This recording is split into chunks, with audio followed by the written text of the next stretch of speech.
ሰላም ሰላም ውድና የተከበራችሁ ውድ የሀገሬ ልጆች ሰላማችሁ በያለበት ብዝት ይበል። ሰላምን ፍቅርን ለሁላችን ያብዛልን። በያለንበት ፈጣሪ ጠብቀን ለሀገራችን ሰላምን፣ ለሕዝባችን ሰላምን፣ ፍቅርን፣ አንድነትን ያብዛልን። ዛሬ ዘንላችሁ የመጣ ነው በሐረግ ድራማ ላይ አስተያየታችንን ነው። በአስተያየታችን ደግሞ አንዳንድ ነገሮች ሳት ያለን ነገሮች ካሉ አረሙን። በአስተያየቶቻችን ደግሞ ሀሳብ ስጡበት ማለት ነው። ኤፍራታ ገነት እናቷ መሆኗን እንዳወቀች በጣም አዘነች፣ ልቧ ተሰበረ። እስከ ዛሬ ስፈልገው የነበረ ቤተሰብ ለምን ፊት የሆነው ለምን በማለት በጣም አምርራ አለቀሰች። ህይወት የፈተናና የትግል መድረክ ናት። ህይወት እንዴት አድርገን መፋለም እንችላለን? በሲስተም። ኤፍራታ እናቷ መሆኗን ስታውቅ በጣም ልቧ ተሰብሮ እስከ ዛሬ ዋጋ አስከፍላችሁ የነበረች ቤተሰቦቿን ለማዳን ስትል ያፌትን ለማግባት የወሰነችበት ምክንያት ነበረ። አሁን ላይ ግን በድንገት ኤፍራታ እያለቀሰች የያፌት ጋርዶች ያዋትና ይደውሉታል። ያፌትን በመደናገጥ የኔ ንግስት ምን ሆንሽ በማለት እያጽናናት ወደ ቤቱ በግድ ይወስዳታል እና ራሷን በጣም መቆጣጠር አቅቷት በጣም ታዝናለች። በጣም በማዘኗም የተነሳ የምታደርገው ይጠፋባታል። ያፌትም በደካማ ጎኗ ለመግባት ይሞክራል። የኔ ንግስት አይዞሽ ነው ያለውልሽ በማለትም ደካማ ጎኗን ተጠቅሞ ብትሰድበውም ብታገጣብረውም ምንም ሌላት አልቻለም። ፈገግ እያለ ስራውን እየሰራ ነው። ናታን ራሱን እየወቀሰ ነው። ነግሬያት ይሆን ኖሮ እንዲያትሆንም ነበረ በማለትም ራሱን ጥያቄ ውስጥ አስገብቷል። ነገሮች ትግራ የገቧት ቤዛ ምንድን ነው ለምን ማለት በማለት ጥያቄዎችን ብታበዛም ስለ ኤፍራታ ሊነግሯት አልቻሉም። ኤፍራታ እኮ ስትገባ ይቻት ነበረ በማለትም ስትል ገነት ራሷን ስታ ወደ ሕክምና ከሄደች በኋላ ተመልሳ ሻንጣዋን ይዛ ከዛ ቤት ውልቅ ብላ ወጣ ወደ ልጇ ሄደች። አሁን ላይ ቤዛ ብቸኛ ልኮን ነው። ቤዛ ሉሊት እንደ ልቧ ልትጫወትባት ነው። የሚያግዝላት እንኳ ሰው የለም። ቤዛ ገነት ብትናገራትም ገነት መልካም ልብ አላት። ሰዎች ከመጥፎ ድርጊታቸው እንዲመለሱ በጣም ትጥራለች፣ በጣም ትለፋለች። አሁን ቤዛ ወደፊት የብቸኝነት ኑሯን ትፋለመዋለች። ጽዮን ፍቅር ጭምድድድ አድርጎ ይዟታል። በጣም ወደዋለች ቢንያምን። ግን ባስታወሰች ሰዓት ምን ሊፈጠር ይችላል? ጽዮንና ሉሊት የት ሄድ ነው በማለት ታፌዝባታለች። ጽዮንም ምን አገባሽ አንቺ? አይ ላሳይሽ ብዬ ነው በማለትም የማሽሟጠጥ ንግግሯን ጀምራ ስትል ነካ ታረጋትና ትሄዳለች። እዛ የምትወደው ቤት ስትሄድ ያው አጎትና ዳጊ በድብድብ ላይ እንዳለች ስትደርስም ወደ ጀማው ትቀላቀልና ፈታ ዘና ይላሉ።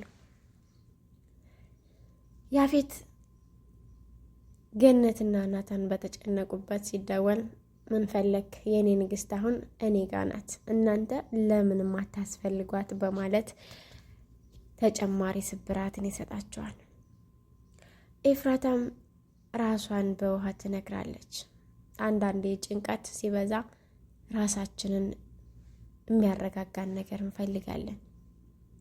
በዛን ሰዓት ኤፍራታ በውሃ ራሷን ነክራ ነበር። ከዛም የናታን ልብስ አልብሷት ነበረ። ህይወት እንደፈለግናት የምትሄድ አይደለችም። ህይወት ራሷ ናት ልትመራን የምትችለው።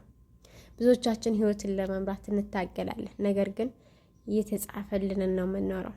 ላይክ ፊልሙ ላይ እንደምታዩት ኤፍራታ ለምን ተወልዳ ተጣለች? ብዙዎቹ እዚህ ጋር ተወልዶ መጣል የብዙዎቹ የህይወት ታሪክ ነው። በተለያዩ ምክንያቶች እናቶች ልጆቻቸውን በመጣል ላይ ይገኛሉ። ያ ምንድነው? ልጆቻቸውን ጠልተው ሳይሆን በችግር ምክንያት የማይወጡት ችግር ውስጥ ሲሆኑ ያን ነገር ያደርጋሉ። ከችግር ፈጣሪ ይሰውረን። ኤፍራታ አሁን ላይ ምን ሊገጥማት ይችላል?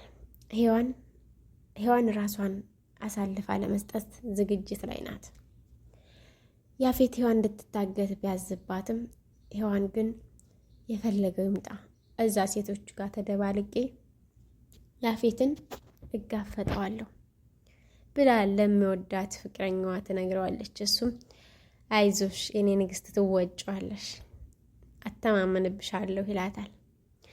ሔዋን ሴተኛ ዳሪዎቹ ጋር ከተደባለቀች በኋላ ምን ሊገጥማት ይችላል? በድራማው ላይ እንደተመለከትነው በመካከል ደስታ ቢያስገቡልን ደስ ይለናል። በብዛት አማርኛ ፊልሞች ደስታቸው መጨረሻ ላይ ነው፣ መካከል ላይ ሀዘን ይበዛዋል። ያ ባይሆን መካከል ላይ ደስታንም እያጋጫችሁ ብትለቁልን በጣም የተሻለ ነው ብዬ እላለሁ ማለት ነው። እና በምናያቸው ድራማዎች ላይ ምን ምን ነገሮችን እንማራለን? ቤተሰብ፣ ማንኛውም ቤተሰብ ልጁን አይጠላም አያጥላላምም። ግን ችግር ላይ ከሆነ የሚያደርገው ከጠፋ ለልጁ ሲል መስዋዕትን ይከፍላል። እና ከችግር ፈጣሪ ሰውረን። በዚህ ድራማ ላይ የተማርኩትን ነገር ልንገራችሁ።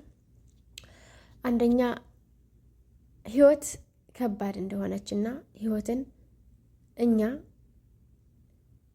በፈለግናት ልንመራት እንደማንችል በጣም ከባድ እንደሆነ፣ በሁለተኛ ደረጃ ደግሞ እናትነት ምን ያህል ዋጋ እንደሚያስከፍል፣ እናትነት ምን ያህል ደስታም ሀዘንም ጭንቀትም ብሶትም እንዳለው ነው የሚያሳየው። ገነት ለልጇ ስትል ሰራተኛ ሆናለች። ጊዜያቶች ካለፉላት በኋላ ሰራተኛ ሆና ለልጇ ዋጋ ከፍላለች። በፊት ጥላት የሄደችውን አሁን ግን ሰራተኛ ሆና ከጎኗ ተንከባክባታለች። የእናትነት ድርሻዋን በግማሽ ተወጥታለች ማለት ነው። በሶስተኛ ደረጃ ገንዘብ ዘመድ እንደማይሆን፣ ገንዘብ ከብዙ ነገር ሊያወጣን ይችላል፣ ግን አብሮን አይቆይም። ሰው ግን የምንወዳቸው ሰዎች አብረውን ይቆያሉ። ላይክ ቤዛ አሁን ላይ መጨረሻ ላይ ብቸኛ ትሆናለች። ቤዛ ጸባዋን ቀይራለች። ኖርማል ለመሆን ትፈልጋለች፣ ግን የሚያምናት የለም። በሰዎች ለመታመን መልካም ነገር መስራት አስፈላጊ ነው። መጀመሪያ ላይ መጥፎ ተግባር ካለን የሚያምኑን ሰዎች በጣም ጥቂት ናቸው። ብዙሃኑ ሊያጥላላንና ሊያንቋሽሸን ይችላል።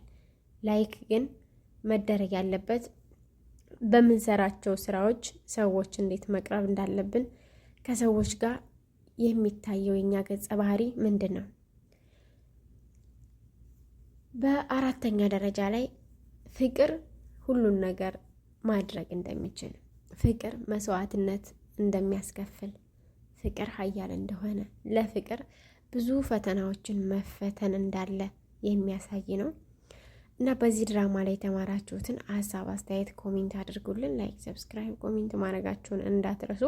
አበረታቱን። በራሳችን ስራ እንደተለመደው በራሳችን ስራ ከመዳም ኩሽና ወጥተን በራሳችን ታለንት የምንመጣበት ቀን ቅርብ ይሆናል እንደ ፈጣሪ ፍቃድ ማለት ነው።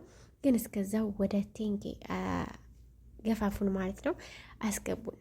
ስለነበረን ቆይታ እናመሰግናለን። ቴንክ ዩ ቬሪ ማች